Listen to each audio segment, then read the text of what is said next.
Hey everyone! Due to warm waters in the Atlantic, we're likely to see more activity this hurricane season, according to the National Weather Service. So, with a couple of months left in hurricane season, we're talking insurance tips today to make sure your home, apartment, car, and belongings have the right coverage in case a hurricane hits our city. It's Monday, August 21st, 2023. I'm Raheel Ramzanali, and here's what Houston's talking about. Rich Johnson, welcome to CityCast Houston. How are you this morning? I'm doing great. Thanks for having me. I appreciate it. Yeah, absolutely. So you're with the Insurance Council of Texas, where y'all have 400 insurance companies as part of this council, and you're representing them. And one of the cool things about insurance companies have been the commercials that they've been putting out. So I'm going to put you on the spot. Before we get started about hurricane insurance, do you have a favorite commercial when it comes to insurance companies? Oh man, I can't show favorites, can I? But Flow is always good. The Gecko's always good. Liberty Mutual's come in strong with their Limu Emu ads, so I can't pick a favorite. So Okay. That's what I thought. But you know what? I just wanted to try, right? I'm Yeah. trying to ride the fence on that one a little Yeah. bit. I'm So just waiting for the Geico cavemen to come back because those are the OG those were commercials. pretty good. Yeah, that Yeah. was kind of one of the launch into we got Mayhem too with Allstate. Yeah. He's always pretty good too. So. All right. Let's talk about home insurance when it comes to hurricane season. And look, I'm a homeowner. I've had home insurance now for, 10 years being in this house.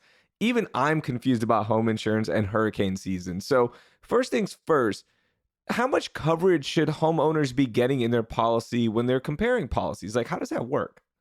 Yeah, so I think there's a couple things, and it's not even just the dollar amount. I mean, really, your insurance company is going to figure out the dollar amount of what you should be covered, but Okay. you can always double check that. Maybe get a contractor out and find that worst case scenario. What's it going to be? The biggest thing is going to be your roof, and the second biggest thing is if you unfortunately have a total loss where the entire home is destroyed, whether that's by fire, hurricane, or a tornado, which is things that we all have here in Texas. Hmm. But then you should be looking at making sure that your liability insurance is up there, and that's if somebody is injured at your home in any scenario. And if you can't get enough on your homeowner's insurance, you can always get an umbrella policy as well, which ups Okay. that. But specifically to maybe hurricane, I think we're looking at other structures. So make sure that maybe you have your fences or decks, or if you have any sheds, or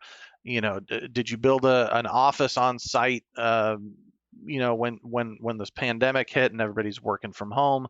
And then the biggest thing that people miss is flood insurance. Flood Hmm. is not covered in a typical homeowner's policy, and so you need to ask your agent or your insurance professional to go ahead and get a flood insurance policy.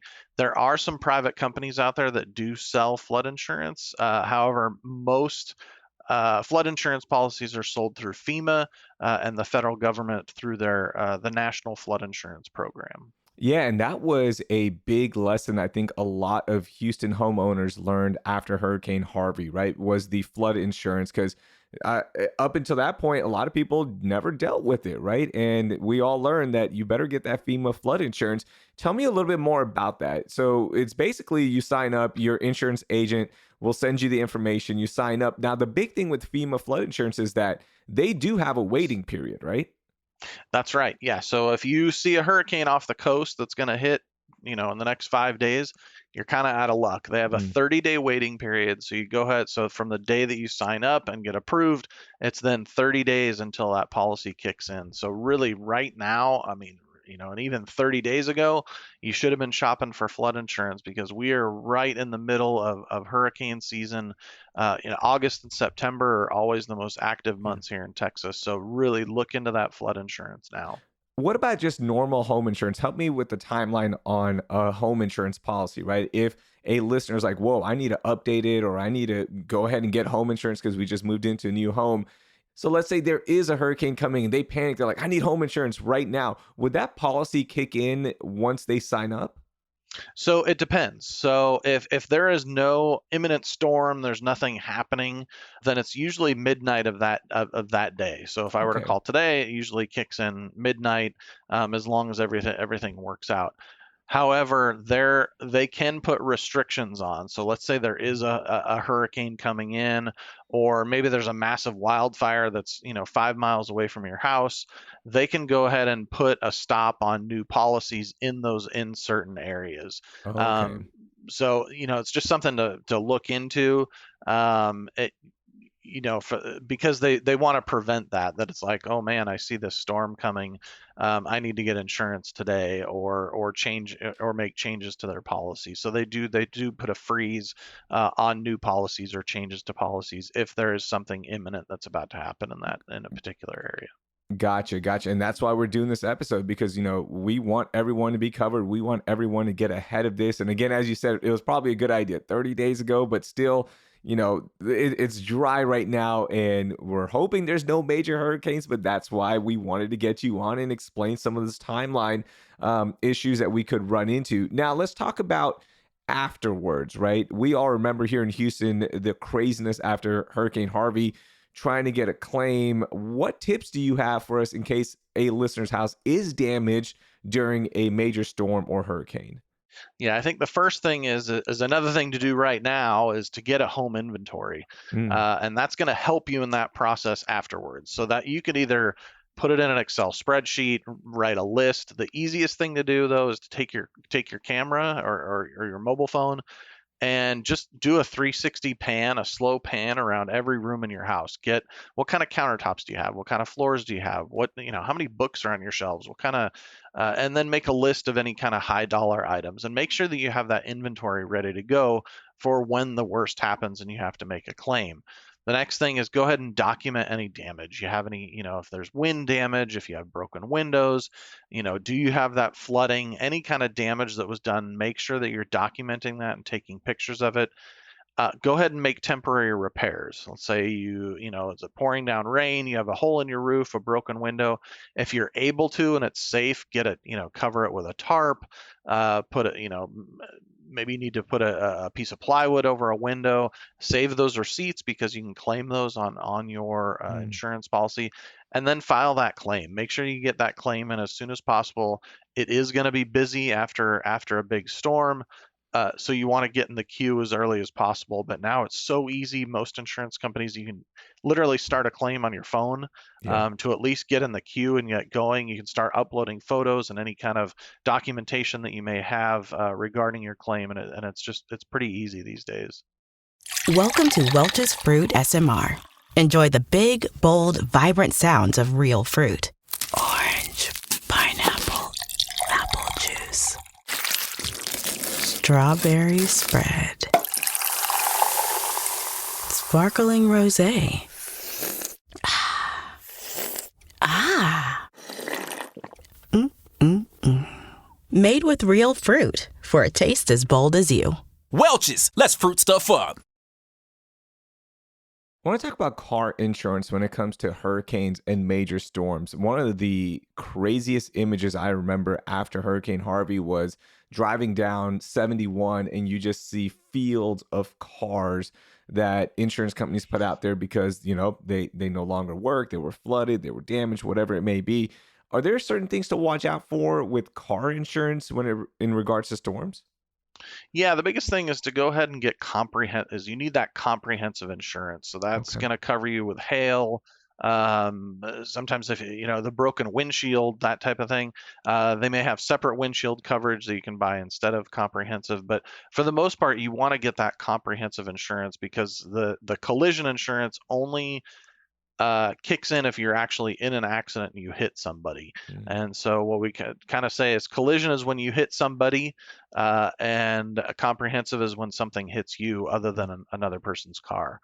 And so it's really important to get that because then that flooded, if you do have a flooded car, and they consider that totaled and you don't have the proper insurance, everything is going to come out of pocket for that particular car. Wow. Wow. Okay, let's talk about renters because we do have a lot of listeners who are renting right now. What should renters focus on when they're looking at renters insurance in regards to hurricane season or another major storm? Yeah, so think about renters insurance that, if you were to take your apartment or your home and turn it upside down and shake it around and everything that falls out of it, that's what's covered with renters insurance. Hmm. The structure, the building, the actual property, that's all going to be on the landlord or the property owner's insurance. So what you're looking at is, your furniture, your personal valuables, all your electronics, anything that you own, that's what your renter's insurance is going to cover. Now, renters are also encouraged to go ahead and get flood insurance because Mm. sometimes there are policies out there with renters insurance. There are companies out there that have flood insurance and covered. So it's kind of a nice thing with with renters insurance actually is that there are companies that go ahead and cover flood insurance because it is just that personal. Those personal items and personal effects that are covered. It's not the whole property.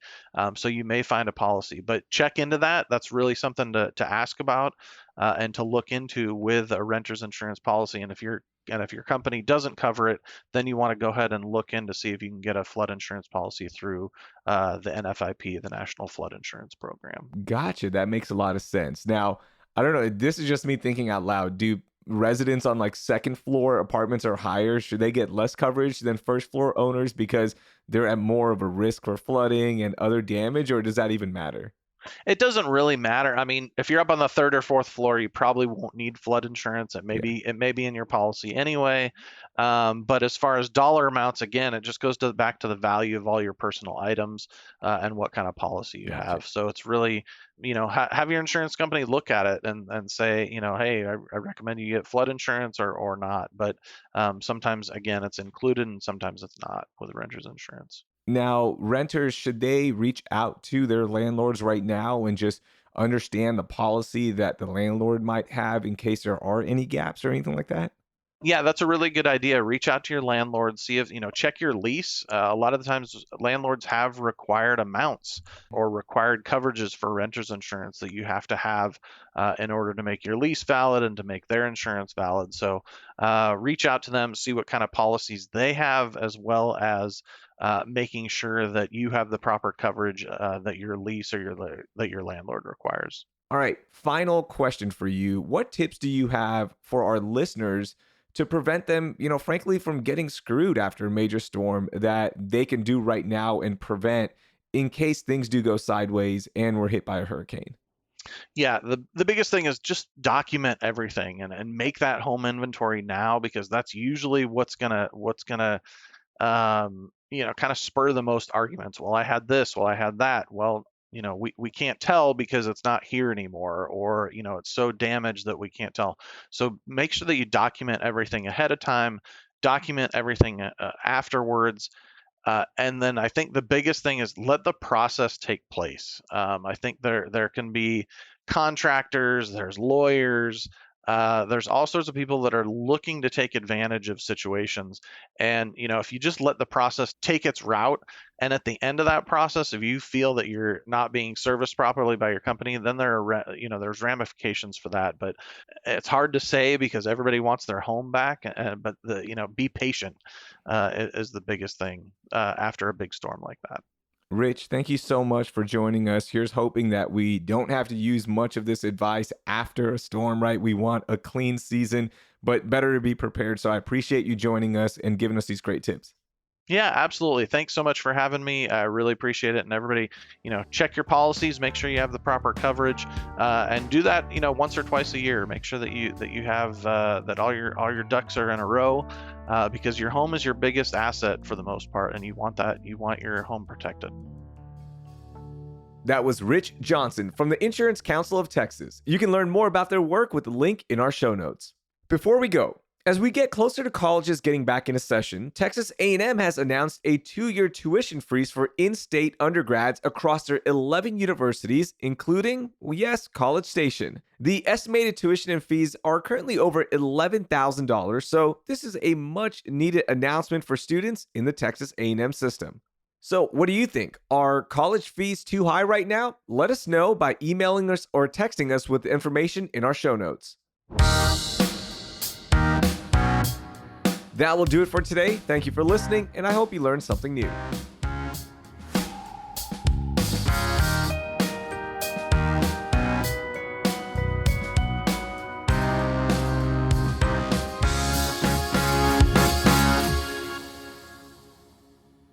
And do you prefer to be called Rich or Richard? Rich is great.